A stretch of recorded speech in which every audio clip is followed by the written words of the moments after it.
Heyo, welcome back everybody. This is EonShiKeno doing another commentary for HMTV.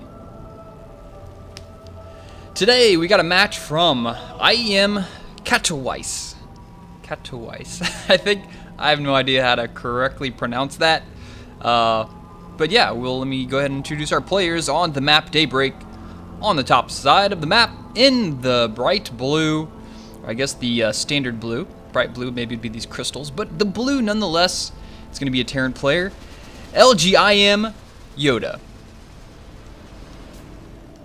Another one of the many strong players in IM. Arguably the best team in Starcraft. They've just been winning everything forever, at least individually. Now, when it always comes to the team leagues, IM doesn't really stack up as well for various reasons. But, you know, individual championships, there's no contest. It's freaking IM dominates. They've got so many GSL championships, it's insane. So we've got our Korean in the top side of the map. His opponents, the Protoss player from ATN in the red. It's gonna be Socke. This guy, he's been playing StarCraft 2 since the beginning. He's one of the oldest StarCraft 2 players, meaning he's been playing the longest, not the oldest. But yeah, he's been a really good Protoss player around the European scene for so long. Has been with ATN since I can remember. I don't know if Socke has ever been on a different team. But yeah, another great Protoss player. So we're gonna have a PvT coming up on Daybreak, and already command center first for YoDa. You know, it takes. I mean, this is a good map to do it on. You know, if you had to do it on any map of your choice, this is a really good map to do it on. Why? Because first of all, the rush distance is just so far. Let's just go take a little trip here. Let me give you a tour of the path it takes to get from your base to your opponent's base. And we're here. So it's a long travel distance from base to base. What I was trying to show you with that.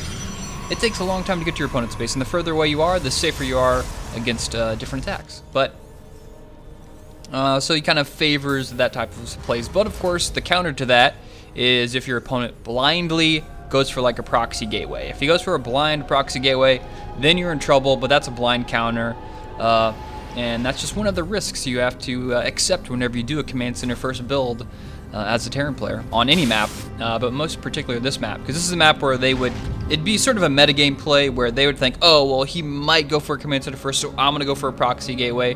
And if he goes for a supply depot, barrack supply depot, you can pretty much hold that with relative ease. So Socke is going to come up here, scout this out, see the orbitals already getting done. That's going to let him know, okay, he probably went command center first. That and there's no Marines on the low ground to at least keep him back.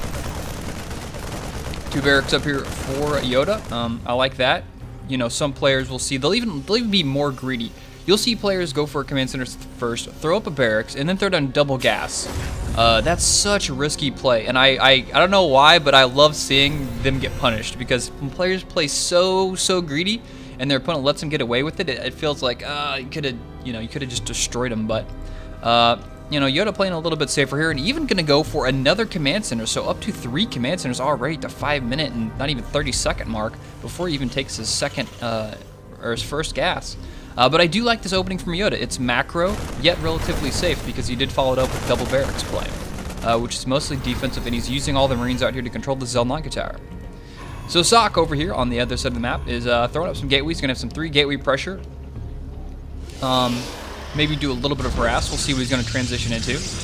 And yeah, got his gas up and rolling. He's got his Nexus over here. You know, his Nexus wasn't as fast as his opponent's, but he, of course, does have the Chrono Boost, so he can kind of catch up there, at least in the worker count. 34 to 29. Actually, yeah, he's ahead in the worker count because he, YoDa does lose worker production time whenever he is transitioning from that command center into an orbital command. So he does lose a little bit there, but, you know, with 3 orbitals, 3 command centers, you're just going to be able to produce so many SCVs and probably catch up to Socke in that situation. Socke trying to battle for that Zelnaga tower control, but it's not going to happen. The Marines will be in position there, and look at this Socke already with the proxy pylon in the works. He's got 6 gateways coming out, and Socke, you know, after he read that first after he saw the timing of that overworld command, more than likely, he might have been thinking, okay, he went for a fast command center. I'm going to try and bust him here. I'm going to try and bust him. I don't want to go in the late game. I want to try and bust him with this play. You see he hasn't taken any gas at his natural, and that's a huge giveaway in this position. If this would get scouted out by YoDa, YoDa would know exactly what's going on in this scenario. The only other likely option would be that he's going to take a third Nexus, and that's just not as common. You know, look at this Socke already with more proxy pylons doing this really well, but YoDa's going to see this. He's going to scout it. This is the most valuable SCV in the game here for YoDa. So YoDa, what does he have to deal with? Is he throwing up some bunkers? 2 already done, 3 more in production. He's pulling the SCVs to the front. He has to hold this, otherwise it's going to be GG for YoDa. And now it's going to be Socke's chance to bust him in. He's got a lot of sentries. He's going to have to throw some amazing force fields down to take out these bunkers, but there are just so many bunkers and so many units. He's going to have to wait for maybe another warp in before he busts this. The cooldown on the units just now finished. He's going to have another warp in pretty soon. He's at a Chrono Boost. He sent the last Chrono Boost on those warp gates. So here comes the warp in there of the Zealots, and now he's going to go in for the bust. And here we go. We're going to see if YoDa can hold this. Guardian Shield does go up, but it dies so fastly. Look at that. Socke throwing out some good force fields. Takes 1 bunker down, but there's 4 more where that came from. The Stalkers are still alive there in the back. Another bunker goes down. The Zealots are all dead now. It's just Stalkers and sentries. Force field goes down on the right. Doesn't really land that good of a force field there. A lot of SCVs still getting the repair down. The Marines are still mostly alive in the back. 10 Stalkers, 3 Zealots versus 12 Marines. Finally, that bunker goes down. It took a little too long to take that.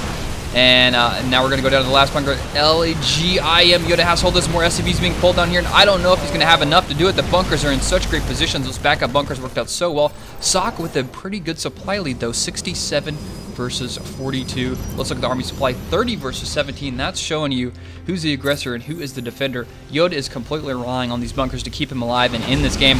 Now we have Socke going to go for the attack once again. Pushes straight in there. He doesn't have enough energy to, do much with this 1 sentry. He's just going to go straight on into the main, and I think this is the smarter decision. If he can get that tech lab before the stim finishes, amazing. Such a great play there, smart play there from Socke. Why fight the bunkers if you could just run up the ramp? And now the SCVs are going to be forced to pull from the main. He's going to drop a Star 430 once again, medevacs out to make these Marines so much more cost effective against this warp gate army. Zealots being run in from behind, Mule being brought into play here. Marines trying to micro away from those Zealots. And Socke just killing so many units, in YoDa with 14 supply. GG. That is, wow, this was such a fast game. I didn't think this game was going to go that fast with just the amount of bunkers YoDa had. I thought he was going to hold it, but he just didn't have enough units.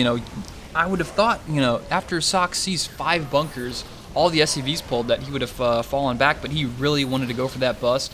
And, he went for it. There was no, Socke wasn't kind of being wishy-washy about his attack. He was like, all right, land my build, do it so good, got those proxy pylons in position, perfect timing, wasn't scouted out until the very last second, and he got that last warp in, just went in for it, took out those bunkers, and the decision to go up the ramp and to kill that tech lab that was building stim was so critical. If he would have got stim, I don't know if Socke would have won this game. Maybe he still would have, but it would have been a lot closer, because stim is so helpful for Marines to just allow them to just melt warp gate units.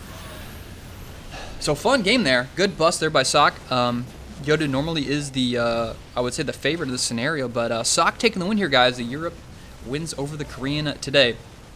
Once again, thank you for watching. If you want to find more of my commentaries, check out youtube.com/EonShiKeno, and if you don't know how to spell that, look on the right side. I got a little overlay there for you. That's it for me, guys. See you later.